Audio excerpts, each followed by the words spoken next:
Mesdames, Messieurs, bien-aimés dans le Seigneur, Shalom.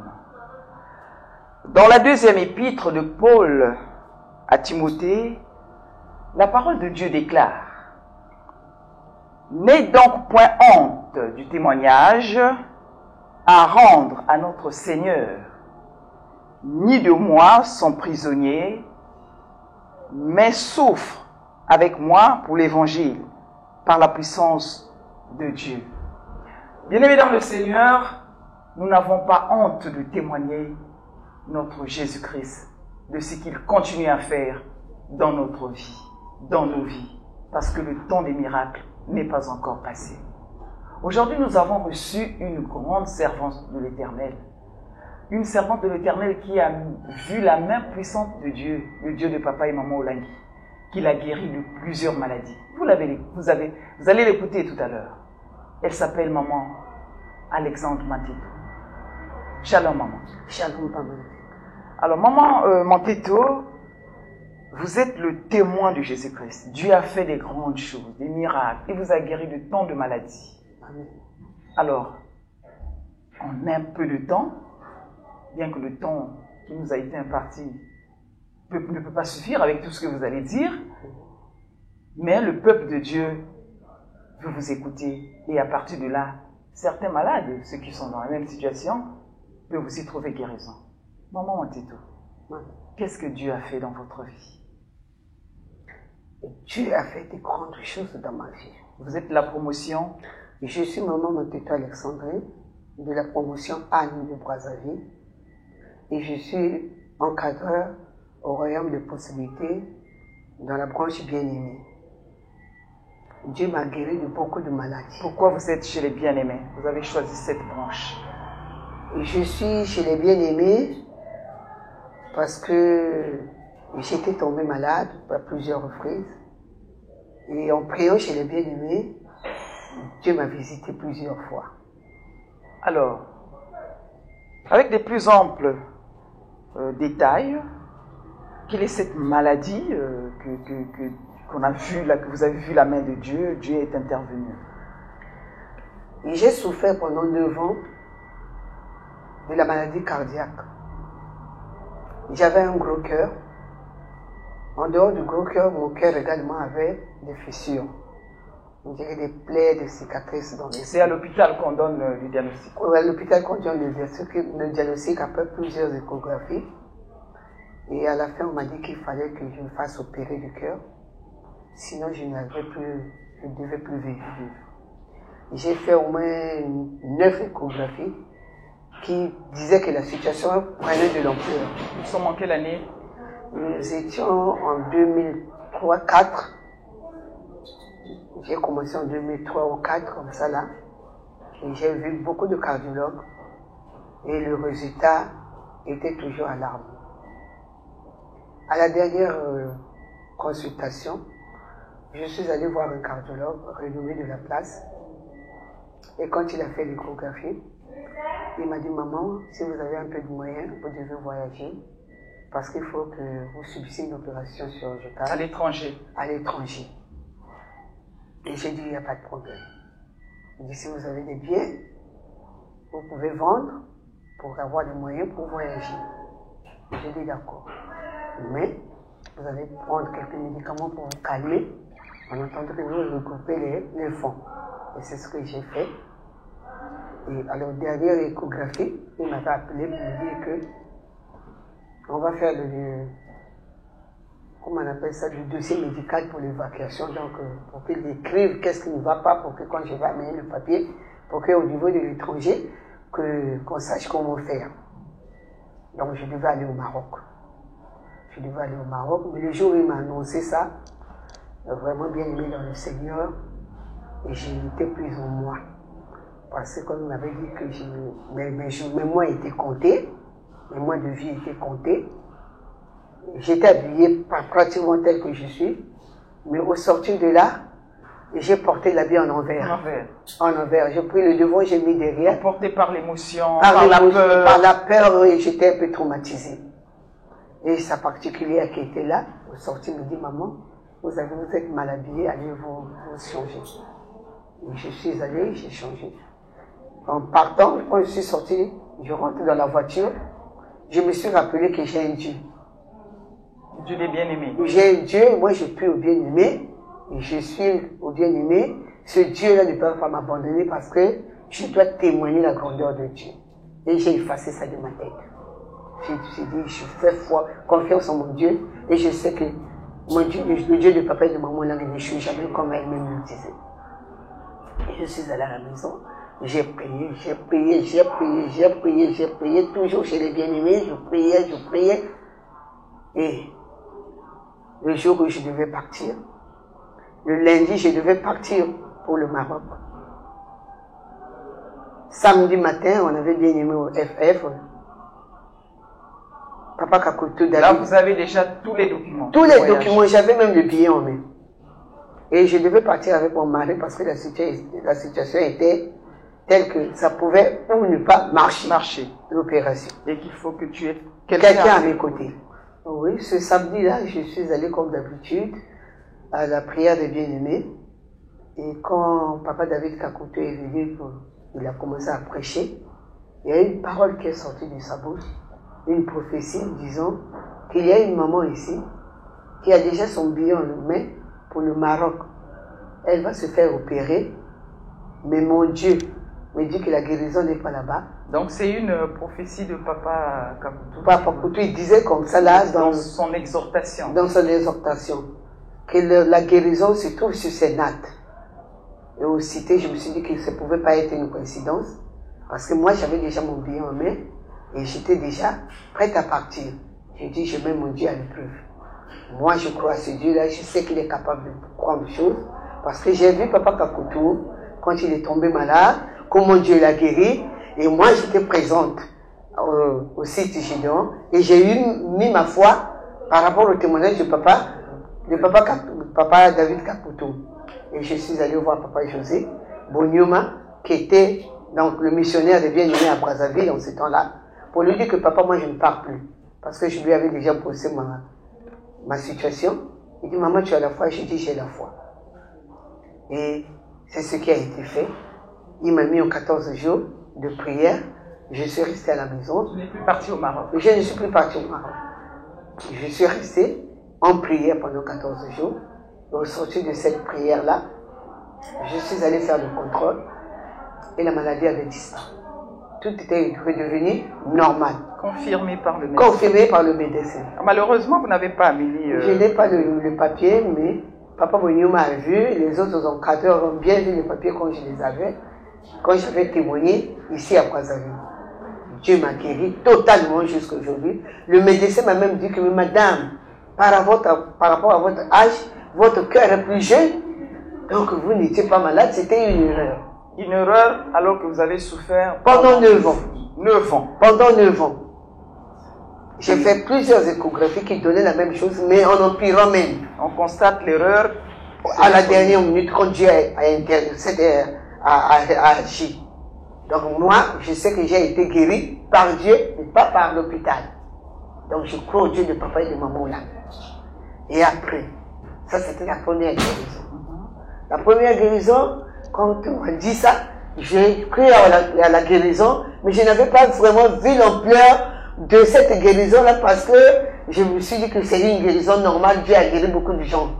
Mais un jour, quand je suis devenu encadreur, chez les bien-aimés en train de faire le protocole au Mont-Carmel, la secrétaire qui m'avait dit que maman, vous êtes mal habillée, il faut repartir dans la salle de bain pour se changer, était venue aussi à la séance de prière chez les bien-aimés. Et elle m'a vu. Après, à la fin de la prière, je sortais, elle m'a dit, maman, est-ce que je peux vous parler? J'ai dit oui. Elle dit, maman, vous vous rappelez le jour où vous êtes venu à la clinique? Quand vous avez mal, au sortir de chez le docteur, vous étiez mal habillé et que je vous avais dit, vous savez ce que le médecin m'avait dit? J'ai dit non. Il m'avait dit que vous n'avez plus assez de vie, que regardez la maman là, regardez-la bien, suivez le communiqué nécrologique. C'est son secrétaire. C'est sa secrétaire. Sa secrétaire. C'est une dame. La maman là n'a plus de vie. Si elle ne va pas se faire opérer, vous allez voir sa photo à la télévision pendant les communiqués nécrologiques. Et le jour où vous êtes revenu pour le contrôle, quand vous avez été guéri, Quand vous êtes sorti, le même médecin m'a encore dit, maman, la maman que vous voyez en train de partir là, c'est une sorcière. Parce qu'elle a fait disparaître sa maladie. Et moi, j'avais cru à la sorcellerie. Comment une jeune maman comme ça est sorcière? Mais quand le médecin, il lui pense que c'est de la sorcellerie. C'est de la sorcellerie, donc j'étais sorcière. Le médecin, lui, il croit plutôt à la sorcellerie qu'à Jésus. Qu'à Jésus. Maintenant, quand je suis venu, je vous ai vu travailler chez les bien-aimés, je me suis dit, finalement, les témoignages que nous écoutons ici, ce n'est pas des imaginations, ce n'est pas des inventions, parce que je connais le témoignage de cette maman-là. J'ai dit, bon, c'est ce que le docteur vous avait dit. Donc, cette femme, vous l'avez retrouvée chez les bien-aimés. Parce que son enfant avait aussi un problème de maladie chronique. Et elle est venue pour tester le notre Dieu. Toi, tu ne savais pas qu'elle Je ne savais pas. Fréquente le ministère. Je ne savais pas. Elle était également nouvelle. Elle était nouvelle. Donc, par rapport à mon témoignage, par rapport à ce que le médecin lui avait dit, elle a mis la foi et son fils aussi a été guéri. Son fils est guéri. Mais elle continue à venir, je la vois. Je l'avais même déjà montré aux encadreurs que voilà la maman secrétaire qui m'avait dit que, on leur avait dit que je devais mourir. Fini ça. C'était la grande guérison, j'étais dans la joie et tout. Mais comme le diable ne s'arrête pas, il y a eu des poursuites et des représailles. Dans la victoire, il faut toujours, on nous demande de persévérer. Parce dans la victoire, il faut toujours persévérer, continuer, demeurer, être comme Habakkuk. Pas de distraction. Pas de distraction. Continuer à observer et à mettre en pratique tout ce que nous apprenons, tout ce qu'on nous enseigne. Une fois, je me retrouve au bureau. Un matin, je vais au bureau. Je deviens aveugle. J'avais mal aux yeux et quand je rentre à la maison, je deviens aveugle.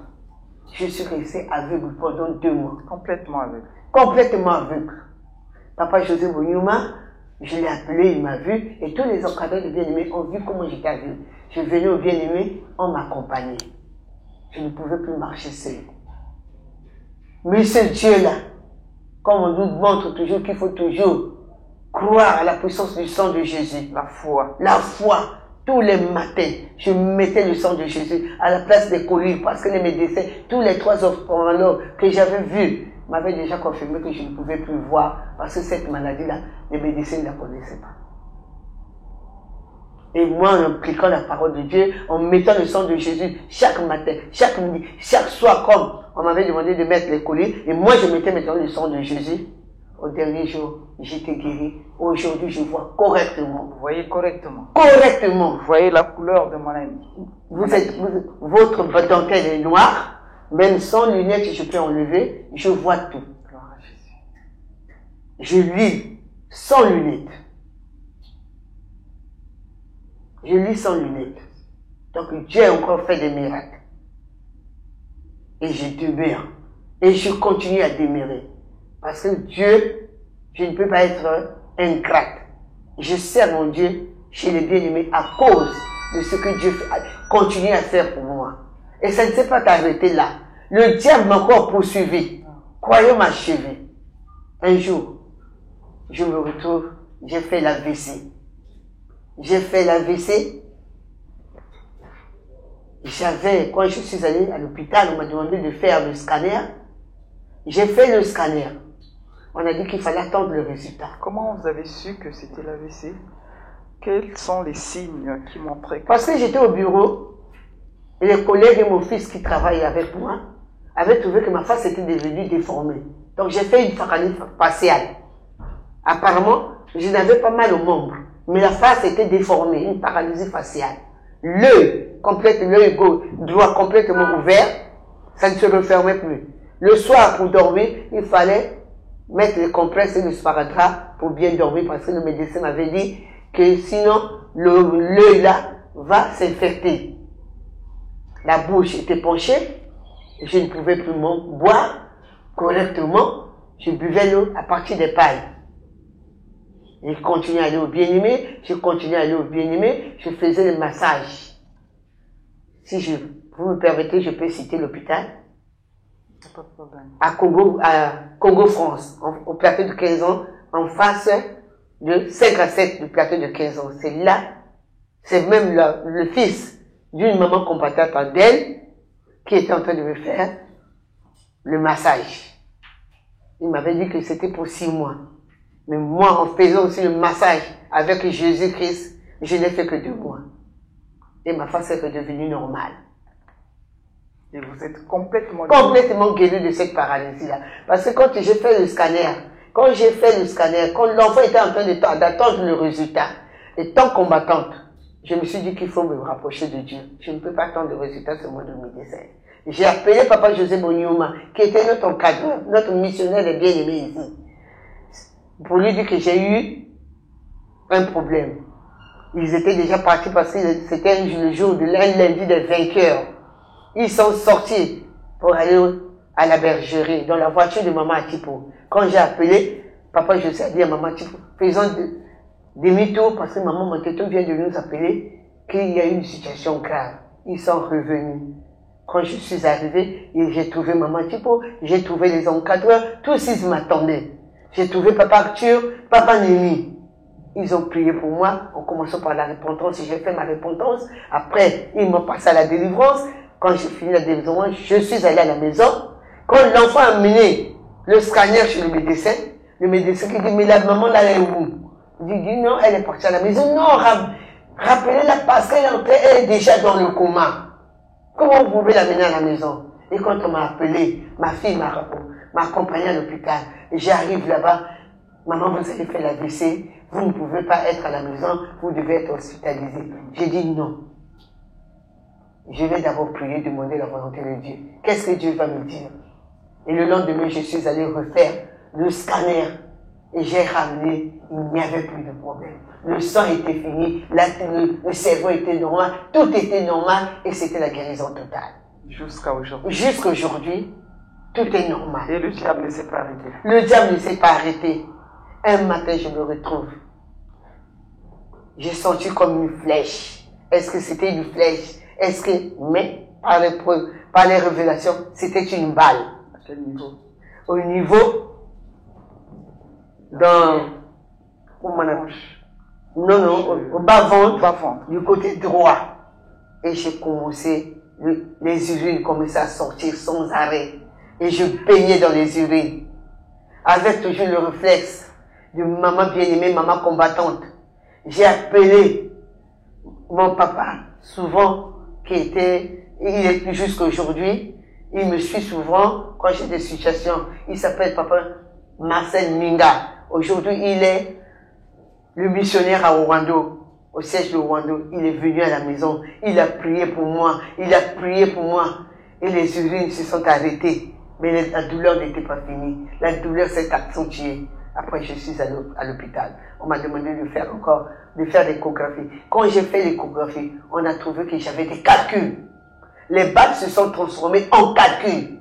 Mais par les révélations, Dieu m'avait dit que c'était une balle, des balles que j'avais reçues. Une balle nocturne, comme on dit. Balle nocturne, la balle spirituelle. Donc j'ai eu 4 calculs. 2 au niveau de ma vessie et 2 au niveau de mes reins. Donc il fallait que je me fasse encore opérer. Je suis venu à la maison, je commençais à prier. Mes calculs ont dit que c'est des pierres. Mais Jésus, tu es la pierre angulaire. Avec cette pierre, je casse les pierres qui sont dans mon ventre. Les pierres, là, je les casse avec la pierre angulaire. Et je le faisais à chaque moment. Chaque fois que j'avais la force, je le faisais. Mais je n'avais pas arrêté d'aller aux séances de bien-aimés. Et le dernier jour, quand je suis allé faire encore l'échographie à la demande de médecin, de nephrologue, il n'y avait plus de calcul. Tout était redevenu normal. On a écrit RAS, rien à signaler. Jusqu'à aujourd'hui. Jusqu'à aujourd'hui, je vis normalement, je n'ai pas de problème. Et quand je fais ce témoignage de nos bien-aimés, c'est maman Marie-Louise Mbouduka qui était là, et elle a vu les deux échographies, l'échographie de la maladie et l'échographie de la guérison. Maman Mateto, lorsque vous êtes malade, parce que les parents nous enseignaient, maman Oulangi nous enseignait, que lorsque tu es malade, tu cherches l'origine. D'où ça provient alors? Dans vos prières, est-ce que Dieu vous a montré d'où venaient ces différentes maladies qui sont oui, beaucoup de maladies, beaucoup de révélations. la première révélation par les enseignements d'abord, par les enseignements. Je suis issu d'une famille de chefs coutumiers. Le père de mon père était notable. Le père de ma mère notable, donc des chefs coutumiers. Mon grand-père paternel ne portait même pas de chemise. Il portait un paille, on mettait comme les catcheurs là, qui souvent, et il avait un balai en main. C'est comme ça que je l'avais vu, parce que je l'avais vu, je crois que j'avais 6 ans. Et ce jour-là, j'avais même pleuré parce que nous, on revenait de Pointe-Noire. Il était venu nous rendre visite, je suis de Magua. J'ai dit à mon père, mais pourquoi ton père n'a pas de chemise? Tu peux pas lui donner une chemise? Et on m'avait dit que non, par rapport à sa notabilité, au rang de sa chefferie coutumière, il ne peut pas porter de chemise, même s'il fait frais. Mais nous, je ne savais pas que c'était des choses compliquées, diaboliques. Mais quand je suis venu au combat, c'est là où j'ai compris que mon grand-père était diabolique. Et dans la sorcellerie, bien sûr. Dans la sorcellerie. Il ne portait pas de sandales, il ne portait pas de chemise, et c'était compliqué. Mon grand-père maternel, moi je l'ai vu quand nous avons fui la guerre du 5 juin, nous sommes allés au village. Maintenant qu'il commençait à pleuvoir, il est rentré dans sa maison, il a pris les cornes, il a commencé à souffler. Je lui ai posé la question, qu'est-ce qui se passe? Il dit non, je déplace les tonnerres. Oh, comment tu peux déplacer les tonnerres? Tu as quel pouvoir? Parce que là, j'ai prié déjà, mais pas à la CFMC. J'ai dit, mais tu as quel pouvoir pour déplacer les tonnerres? C'est quand je suis venu au combat, j'ai compris que c'était satanique. Donc, issu de cette famille-là, je ne pouvais pas servir Dieu. Je ne pouvais pas m'attacher à Dieu. Malgré qu'on priait dans d'autres églises, mais on était superficiel. Mais quand j'ai cru au Dieu de papa et de maman Langui, j'ai mis mes 2 pieds, j'ai mis mon cœur. Il fallait que, normalement, je ne pouvais pas attendre à autre chose qu'aux attaques. Maman Mateto, vous avez été attaqué maintes fois, si je compte bien, moi, 4 ou 5 reprises. Oui. Alors, quel est le message que vous adressez aux téléspectateurs qui vous suivent, ceux qui sont malades? Votre foi, comment est-ce que vous avez fait? Ceux qui sont malades, j'ai une foi débordante. Quand j'avais le problème de cardiaque, là, comme tu m'avais dit que je devais mourir, moi j'ai posé un acte de foi. C'est connu de tout le monde. Je suis allé acheter une voiture que j'ai donnée aux missionnaires des encadreurs de bien-aimés pour qu'ils viennent prêcher dans cette voiture-là. Et je rappelais à Dieu, pendant que tes missionnaires, tes serviteurs sont dans ma voiture, moi je ne peux pas aller dans la tombe. Tu dois faire quelque chose, parce que je sais que tu n'es redevable de personne. Donc j'ai posé un acte de foi. La foi sans les œuvres, c'est une foi morte. J'ai posé des actes de foi. Et vous dites quoi aux téléspectateurs? Aux téléspectateurs, il faut avoir une foi. C'est vrai quand le diagnostic tombe, souvent on est bousculé. Mais il faut se ressaisir. Regarder au Seigneur. Comme dit la parole de Dieu dans Hébreux 11, chapitre 1, « Or la foi est une ferme assurance des choses qu'on espère, une démonstration de celles qu'on ne voit pas. » Le Seigneur, vous avez suivi le témoignage de Maman Mateto, un témoignage à couper le souffle. Le Dieu de Papa et Maman Olangi a agi maintes fois dans sa vie et il continue à agir dans la vie de notre maman. Et elle a tellement cru à ce Dieu et ce Dieu ne l'a pas déçu. Merci de nous avoir suivis. Que le Dieu de Papa et Maman Olangi soit dans vos maisons. Que le Dieu de Papa et Maman Olangi guérisse ceux qui sont malades, comme il a fait dans la vie de notre maman, Maman Mateto. Que le Seigneur vous bénisse. Amen.